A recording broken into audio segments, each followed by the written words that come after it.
Adiskai bongkar tabiat Rizky Bilar ungkap kondisi rumah tangga Lesti Kejora.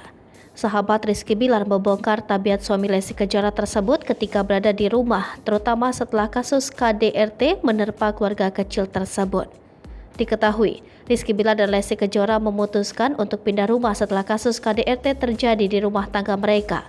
Kini, di rumah barunya, tabiat Rizky Bilar terbongkar. Sang sahabat mengungkap bagaimana perubahan yang terjadi dalam diri suami Lesti Kejora tersebut.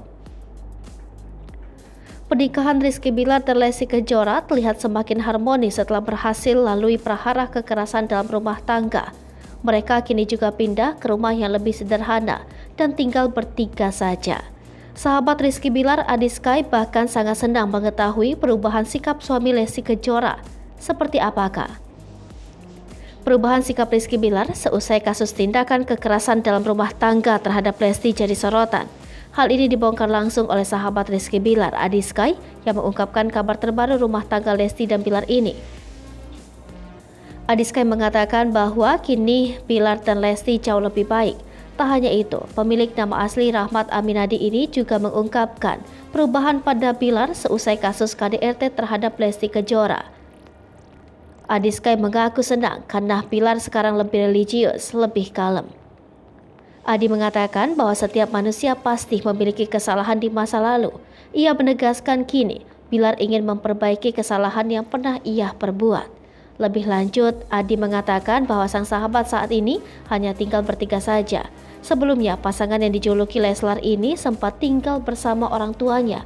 Namun, usai kasus KDRT berujung damai, kini keduanya memilih tinggal bertiga di rumah kontrakan yang lebih sederhana.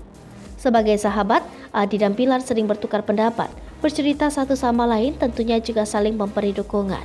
Adi mengatakan banyak hal yang ia dan Bilar bicarakan, namun pada kesempatan itu Adi enggan membeberkannya.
Hai pemirsa Sri Popo TV, jangan lupa komen, like, dan subscribe, serta tonton terus berita-berita terupdate lainnya ya.